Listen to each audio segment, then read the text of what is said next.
Tu penses que c'est par là? On est perdu? De ces cartes, c'est pas possible qu'on comprendre.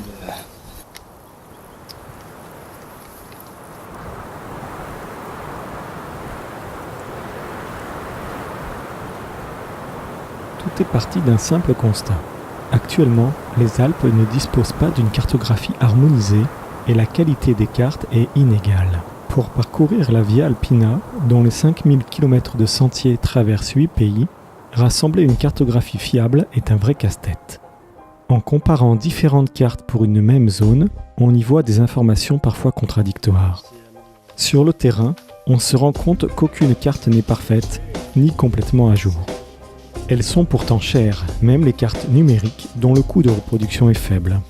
Enfin, on est frustré de ne pas pouvoir faire corriger rapidement les erreurs. Que penser des cartes sur Internet? Ce site nous permet de les comparer.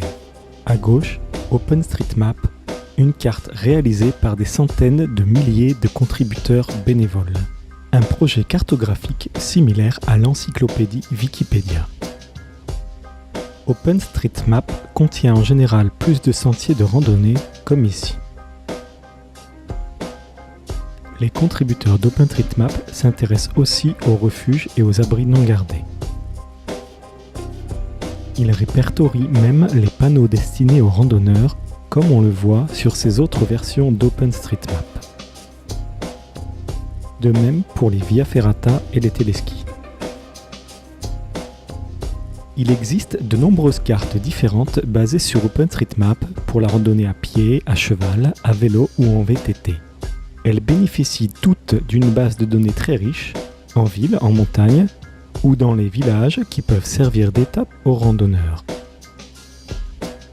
Cependant, certains sentiers ne sont pas encore répertoriés sur OpenStreetMap.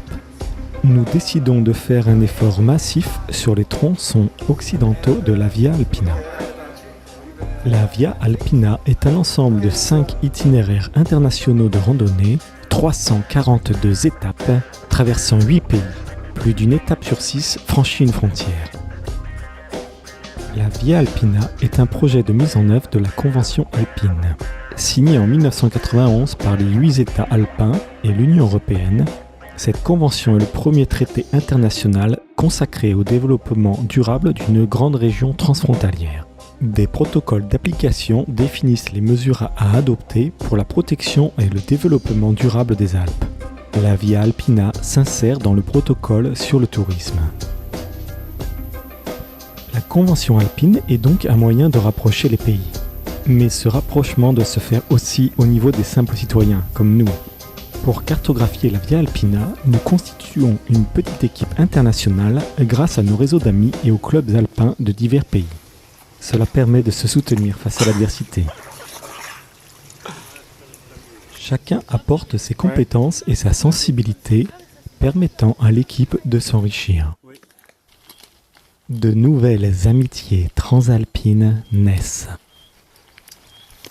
Mi chiamo Paolo, sono amico di Maiolla e ho deciso di accompagnarlo lungo la Via Alpina e di assisterlo nel suo progetto di mappatura del percorso.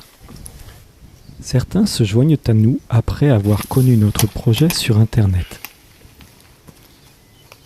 Mijn naam is Henk Naus. Ik heb het laatste stukje van de Red Trail van de Via Alpina gelopen, van Monaco naar Omea in Italië. De Via Alpina laat je kennismaken met gebieden in de Alpen waar je zelf nooit opgekomen zou zijn. Erg bijzonder. Ik denk dat de Via Alpina voor Europa kan zijn wat de Appalachian Trail is voor de Verenigde Staten van Amerika. L'aide de relais locaux nous fait bénéficier de leur connaissance approfondie des endroits traversés. Pour notre projet, nous relevons les données de terrain grâce à un récepteur GPS. Nous pouvons publier ces traces GPS sur OpenStreetMap, mais ce n'est pas indispensable pour contribuer. Puis on clique sur « Modifier » pour ajouter un sentier. En nous aidant de notre trace GPS couleur cyan, nous complétons un sentier, puis mettons une piste carrossable. Une autorisation spéciale a été donnée aux contributeurs d'OpenStreetMap pour utiliser ces images satellites qui nous permettent de compléter le tracé. Avant le départ, nous avons ainsi ajouté un grand nombre de pistes bien visibles sur les images satellites, facilitant la préparation et l'orientation. Enfin, nous enregistrons nos modifications qui sont publiées instantanément, comme pour Wikipédia. En cas d'erreur, d'autres contributeurs pourront intervenir. Des mesures efficaces permettent de lutter contre les rares contributeurs malveillants. Outre le GPS, nous utilisons soit un appareil photo, soit un téléphone muni d'un GPS.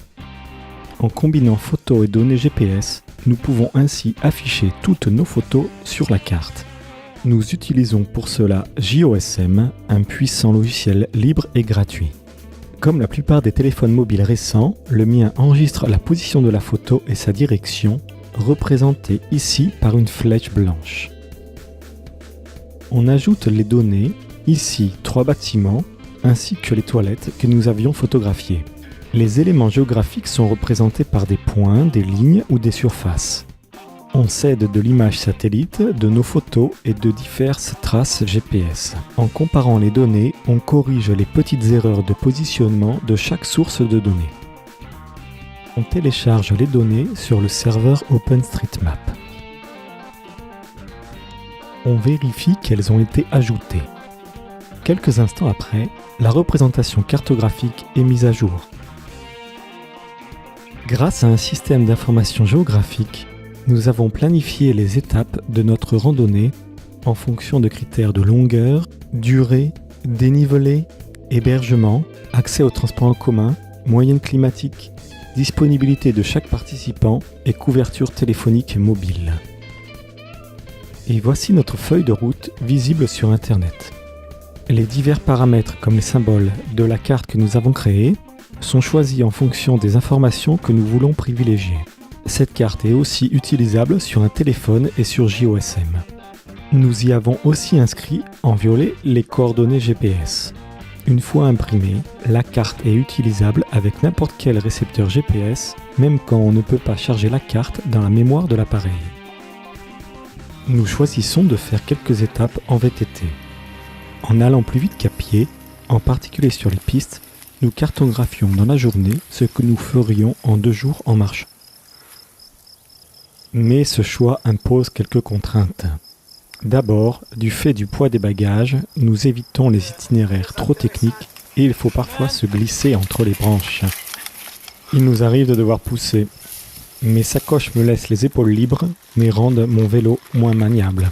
Sandro est un expert. Le matelas et le duvet ne serviront pas, mais Sandro veut garder l'entraînement pour des randonnées dans des secteurs très isolés. Autre contrainte liée au VTT, les problèmes mécaniques. Pas de crevaison, mais quelques problèmes de câbles et une chaîne qui casse. Mais bon, on a déjà fait des réparations dans des endroits moins jolis. L'érosion menace un sentier. Sandro tente de limiter les dégâts. Responsable d'une section VTT du club alpin italien, il coordonne régulièrement des travaux d'entretien des sentiers réalisés par le club et les gestionnaires des parcs naturels, et sait comment s'y prendre. Le VTT n'a pas toujours une bonne image auprès des marcheurs. Nous-mêmes ne cautionnons pas les VTTistes qui montent en télécabine, redescendent à toute vitesse, effraient les randonneurs et endommagent les sentiers. Au contraire, nous prenons notre temps. Contempler le paysage, observer une fleur, discuter avec des randonneurs, rencontrer un berger ou un paysan font partie du plaisir de la découverte. Je repars à pied. La petite douleur que j'avais au genou depuis quelques jours s'aggrave. Pour moi, c'est la fin du parcours. Cependant, nous gardons le sourire. La montagne est magnifique. Le gîte de ce soir est réputé pour sa gastronomie. D'autres contributeurs d'OpenStreetMap partiront dans quelques jours et nous travaillerons en commun sur les données collectées. Pour ma part, je reviendrai une fois rétabli. Durant l'été 2012, notre équipe a ainsi récolté des centaines de kilomètres de traces GPS et plusieurs milliers de photos géoréférencées. L'expérience acquise a été partagée avec des professionnels de la cartographie d'urgence et servira à améliorer les méthodes cartographiques utilisées lors de catastrophes naturelles ou d'urgences humanitaires. L'insertion des données pour la Via Alpina peut commencer. Des étiquettes décrivent chaque élément. Les règles d'étiquetage sont discutées et définies sur les wikis d'OpenStreetMap, dont les pages les plus importantes sont traduites dans une quarantaine de langues. Les 20 000 pages de ce wiki ont été écrites de manière collaborative, comme pour Wikipédia. Nous cherchons la documentation sur l'échelle des difficultés des sentiers, en anglais Trail Scale. L'échelle est dérivée de la classification du Club alpin suisse. La classification suisse combine des critères de difficulté technique et de visibilité du chemin. Les contributeurs d'OpenStreetMap ont décidé au contraire de scinder cette classification suisse en 2 étiquettes, une pour la difficulté, une pour la visibilité. C'est en suivant ce processus transparent et démocratique que des milliers d'étiquettes ont été définies. Elles permettent de décrire tous les éléments de la géographie de notre planète, qu'ils soient naturels ou artificiels. Sur cette page, on trouve par exemple des dizaines d'étiquettes pour définir les types de voies de communication, dont plusieurs pour les piétons, cavaliers ou véhicules non motorisés.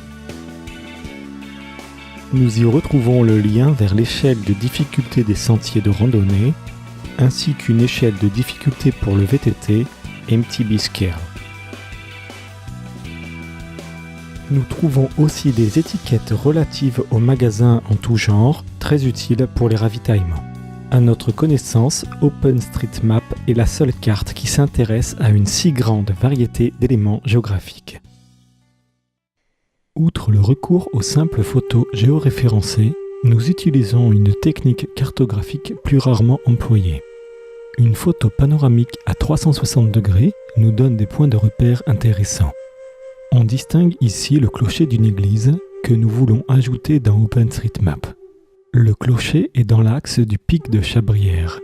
Sur le terrain, nous avons trouvé le nom des sommets grâce à Show Me Hills, une application pour smartphone qui superpose à la vue en cours le nom des montagnes. Avec l'auteur de Show Me Hills, nous y avons ajouté les données OpenStreetMap sur les sommets. Nous utilisons aussi une version 3D d'OpenStreetMap pour vérifier l'angle de vue de notre observation. Nous plongeons dans une représentation tridimensionnelle basée sur OpenStreetMap. Nous l'avons utilisée pour préparer notre périple. C'est aussi un moyen de s'entraîner à lire les courbes de niveau. Ici, nous arrivons virtuellement sur le lieu de notre prise de vue panoramique. Nous confirmons que c'est le pic de Chabrières que nous voyons à l'horizon. En traçant une droite entre le pic de Chabrières et notre point d'observation, nous arrivons facilement à retrouver l'église de Champsela sur la photo satellite. Nous pouvons désormais la rajouter sur OpenStreetMap. Toutes ces données insérées sur OpenStreetMap sont ensuite transformées et réutilisées, comme le montre cette longue liste, par des centaines de sites internet et converties pour de très nombreux dispositifs mobiles. Ces usages très variés sont possibles parce que les données sont à la fois juridiquement libres et techniquement ouvertes. Cette grande diffusion des données OpenStreetMap permet de faire connaître des villages de montagne ou des refuges que Google ne cartographiera jamais. Les perspectives de recettes publicitaires y étant trop faibles et l'accès trop difficile. Cartographier les activités économiques locales permet de les soutenir et OpenStreetMap ne fait pas payer de redevances pour ce service qui accroît la visibilité des petites structures d'hébergement et des petits commerces. Nous-mêmes, pour soutenir cette fragile économie montagnarde le long de la Via Alpina, nous préférons fréquenter les épiceries, les restaurants, les gîtes d'étape et les refuges, plutôt que de porter la tente et de faire les courses au supermarché. Ces filières économiques montagnardes contribuent à l'entretien du territoire et des alpages. Car notre planète est comme un temple, il nous faut mieux la connaître pour mieux la respecter.